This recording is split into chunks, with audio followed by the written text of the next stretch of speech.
welcome back to my film and TV channel. You're all staying safe and well. We're going on to the BBC today. That's you can watch it all in one go. Only 4 episodes. It's a crime drama thriller, a little bit different to the norm though, a little bit unusual, and thankfully getting some positive feedback on this one.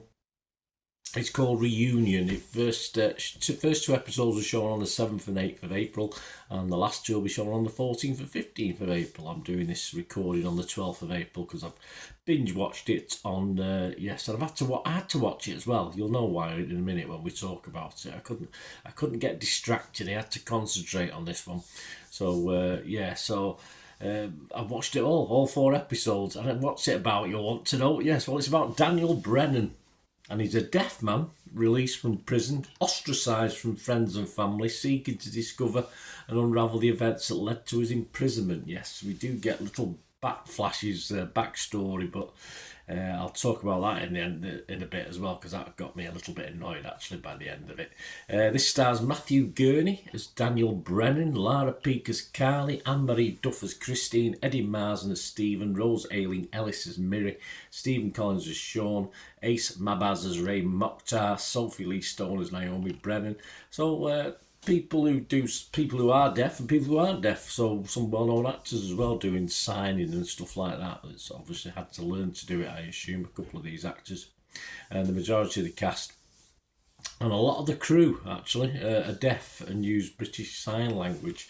Right, so let's have a talk about this. I mean, I didn't know deaf people could be so angry. Even I actually, when I go to the football matches, there's actually a little two couples, older couples, probably in the 60s, 70s, and I'm fascinated. I watch them because they sort of sign to each other. Obviously, they're all deaf, so and they get on the tram, and I've seen them on the tram occasionally, and it just amazes me. And it's something, obviously, if we ever had to try and do it for something, I'd try and learn how to do it. But I didn't know deaf people were so angry, because these 4 are very pleasant, but the ones in this series all seem to be very, very angry. There are reasons for it. You're going to be angry if you've been convicted of murder or locked up, so you're going to be a bit angry. And then you're going to be angry if you've been locked up and been abused in the past, stuff like this. So yeah, I mean, I'm not surprised, but even people who haven't been abused, etc., seem to be a bit angry as well. But it's just sort of made me laugh in a funny way. I mean, there are of course there are nice people in this who are pleasant enough and not angry, but certainly the main characters are very angry most of the time in this. Lucy Mangum from The Guardian gave this 4 stars out of 5. She said the performances, including that of Rose Ayling-Ellis, are outstanding, while the way it switches between spoken and sign language is utterly seamless. It is. It feels shocking that it's taken so long for a show like this to exist. Well, not shocking. It's not something I want to see all the time. I don't mind the odd occasion, and we'll talk about perhaps putting this more into normal stuff, if you like. When I say normal, this is normal, but obviously into what we're used to seeing, shall we say, in this genre. I mean, I agree with the sentiment of Lucy Mangan there, but I do like my characters to be less angry sometimes. And of course, I think it's the makeup of the cast that sets this apart, as the storyline is fairly conventional, it's fairly routine, there's nothing really different here. It's all been done before, but it's the way it's been done, of course, with the sign language, with the deaf input. It's just a unique style, and this a very watchable cast that sort of raised this above the ordinary sort of crime drama thriller. As I said, if this had been done as a normal type of its genre, the story itself isn't that much different to what we've seen many times.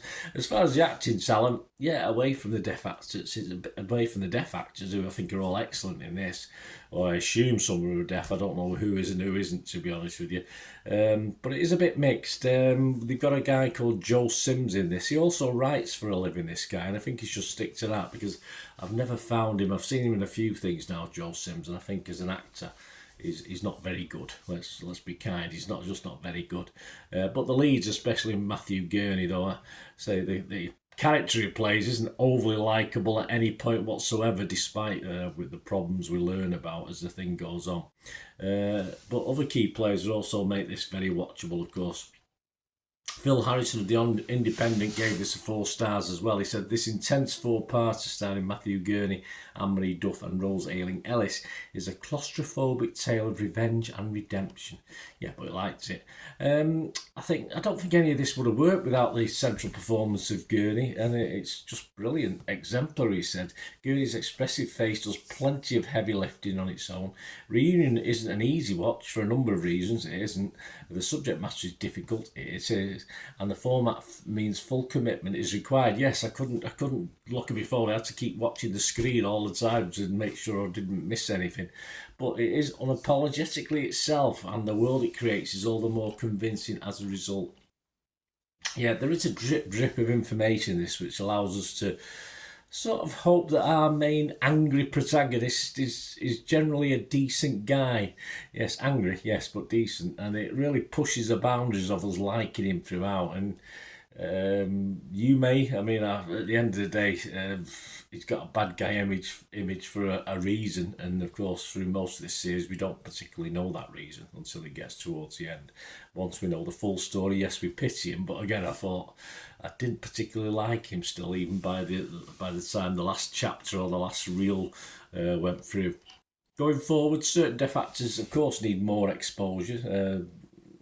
Lucy Mangan said that earlier on, didn't she? But I mean, the percentage of people, I had a quick look up actually, who sign in the UK is relatively small. So I'm not particularly interested in this format as a means of telling the story consistently and series after series. But yeah, there's certainly no reason why deaf people shouldn't be part of normal drama, normal crime drama, and normal drama as a thing where appropriate. Not just to tick boxes, because they fully deserve their place based on this little mini series. Also, the effect on the 4 episodes was a little bit stretched out, not just because of the sign language interpretation into verbal, which had to happen sometimes, so you're getting double bubble, if you like, on the conversations, but also the flashback of the actual incident that caused the guy to get locked up, the killing of his so-called friend or his friend. Yeah, it's just so it was just every episode had little flashbacks to it, and you got a few seconds each time. It was just so laboured. I found it a little bit. Just get on with it. Just show us. Just don't show us many. Just show us a little bit more of what's going on. And yeah, I thought it was far too much. And I think 4 episodes overall was probably stretched out. Just to the extreme, really. I think it could have been done in a little bit less, even allowing for the sign language interpretation. But it was an interesting effort. I enjoyed it, and a lot of other people enjoyed it as well.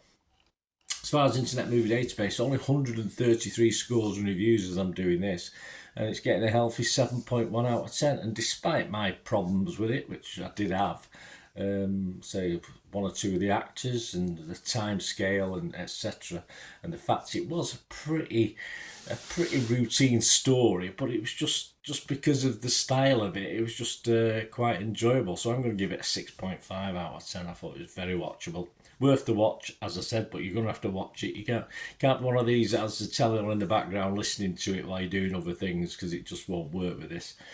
Fresh on Rotten Tomatoes, I was positive on Metacritic. So let me know what you think, guys. If you get to watch this anyway, it'd be great to hear your views and comments. If you like, I will do my little reviews here. I always try and put other people's views in as well, and then either agree or disagree. If you like the way I do things and you want to support this channel going forward, I'd be very grateful for that. And all you have to do is keep watching and listening. Ways to help me out, guys, if you watch the ads, if the ads on this YouTube ads, that helps in a very little way, but it all helps. It all, watch the pennies and pounds look after themselves, they say, don't they? Or the pennies or the 10p's look after themselves. But if you watch the ads or follow the links on the ads as well, that's always a nice way to support the channel. If you sort of hang on for it, I've done that. I watched other people's and followed the ads, just something I fancied, which does happen from time to time. Of course, you can support me by pushing that subscribe button as mentioned earlier, and that's of course pressing the button so you know when these vlogs are coming out. And of course, I'm always interested in your opinions, and of course, if you can give us a like, that'd be wonderful as well. So thanks for watching, guys. Hopefully I'll join you very, very soon with something else. Until we meet again, I'll never ask one thing, don't I? Please stay safe, everyone. Bye for now.